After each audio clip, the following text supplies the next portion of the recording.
Gome. Hi everyone, it's Nikki and welcome back to my channel. Or if you're new here, hey, what's up? Would you like to subscribe maybe? Anyway, today I'm going to create a spread dedicated to part 5 of Jojo's Bizarre Adventure while I talk about it. For those who haven't watched Jojo's Bizarre Adventure, first of all, what the fuck are you doing here? Go watch the anime first. Just put part 1 in 2 times paid cause it's a waste of time.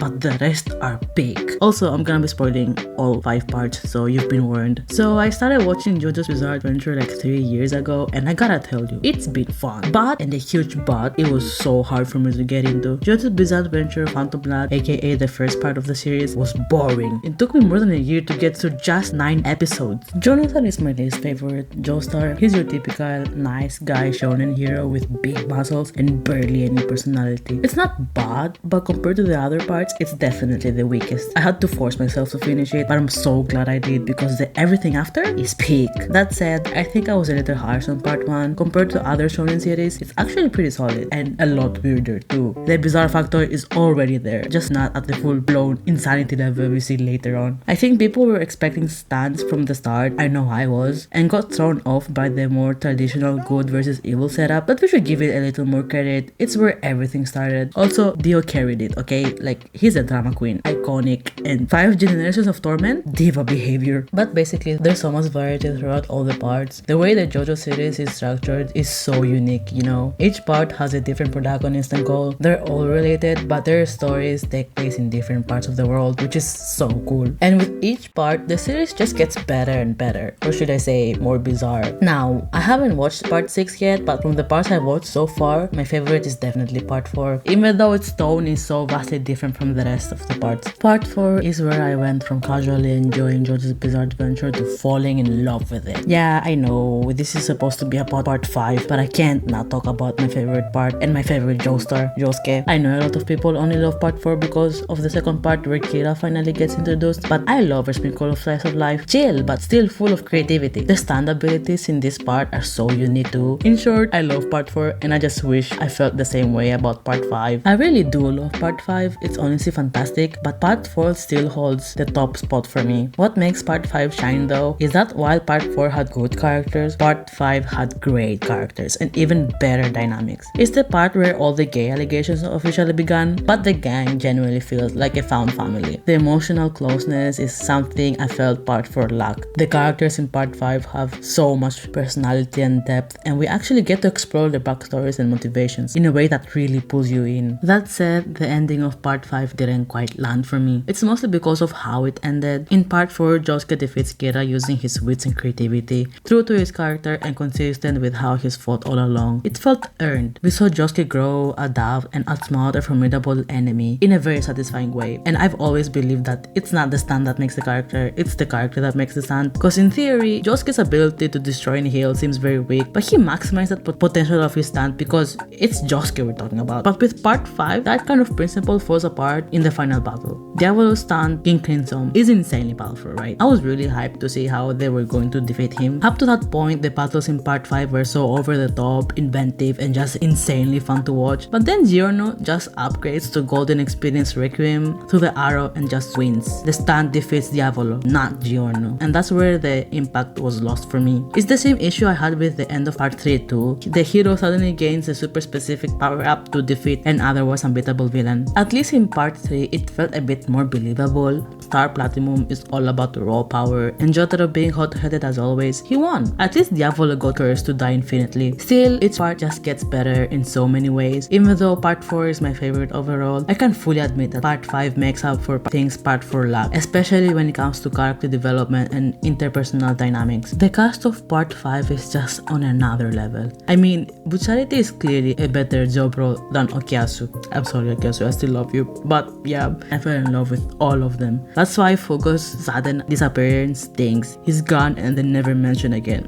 Koichi too, like what even happened to him? Abakyo is definitely my favorite, but honestly, I love all the characters the same way. Mista had me feeling gay. Wait, I'm a girl.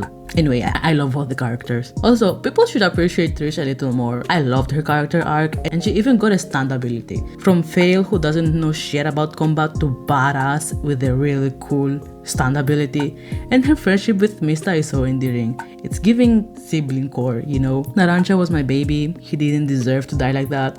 I really love how he decided to protect Trish because he saw himself in Trish and wanted to help her out. Just how Bucharty helped him in the past, like character development, amazing. But bro, when Abakyo died, I was on the verge of dropping the series. I'm exaggerating, but I honestly didn't expect him to be the first to die in the gang. And he was my favorite character too, like come on. God, I love his purple lipstick too. He was so cool and badass and just so fucking gorgeous. Hugo was also really interesting. He was giving sassy, but he left the gang, so yeah. Anyway, let's address the title of this video. Part 5 is by far the gayest Jojo part, and that's a fact. They all look so breathable. I mean, gorgeous. The outfits, outrageously iconic. The vibes off the charts. The fan base, let's be real, if you're into JoJo's, you're definitely gay to some degree. Before we continue, I feel the need to address this. Just because a person is dressed very effeminate doesn't mean they're gay, okay? Just because most of the characters in JoJo's Bizarre Adventure dress very flamboyant doesn't mean they're gay. You are for liking them. Unless you're a girl, then that makes you bisexual. Anyway, let's continue. Personally, I ship Bucharty and Abakyo so much. Their chemistry is undeniable. One line from Abakyo that really stuck with me was something along the lines of, I only feel at ease when I'm with you, Bucharty. Which, yeah, they're definitely fucking. Of course, Bucharty gave all of them a second chance in life, and they all look up to him, right? But his relationship with Abakyo, it just hits different.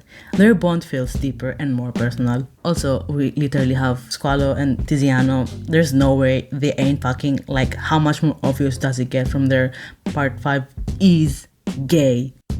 Speaking of gay, Jonathan and Dio had a son, your classic enemies to lovers outcome. And that son, Giorno Giovanni, he's criminally underrated. A lot of people call Giorno the most boring Jojo, claiming he has no personality compared to the others, but I strongly disagree. His calm, righteous, and collected nature is his personality. Giorno is incredibly patient, thoughtful, and emotionally grounded, and that's rare in the world as chaotic as Jojo's. I mean, the dude literally drank pee out of a cup just to prove himself to Passione. That's not boring. That's next level dedication and disgusting. What the fuck? He thrives in proving people wrong, and that's badass. What's even more fascinating is how his stand golden experience reflects who he is at the core. A kind soul with the power to create life itself. And that's not a coincidence. Giorno is the literal child of the most honorable Joestar, Jonathan, and the most malevolent villain, Dio. And that duality shows. He's kind and righteous, yet when he fights, there's this eerie calmness in the way he dismantles his enemies. It's chilling and iconic. Now, since I've been saying that part 5 is the gayest part in the series, and it absolutely is, I haven't watched the rest of the parts, so shut up. Let me contradict myself by saying Giorno is not gay. Hear me out. He's still part of the LGBTQ plus community though, but Giorno gives off serious ero ace vibes. Let me cook here, okay? He shows zero romantic or sexual interest in anyone, not even Trish, who's about the same age as him. He's a teen for fuck's sake. He's at an age where people start to experiment and get curious about their sexuality. But Giorno?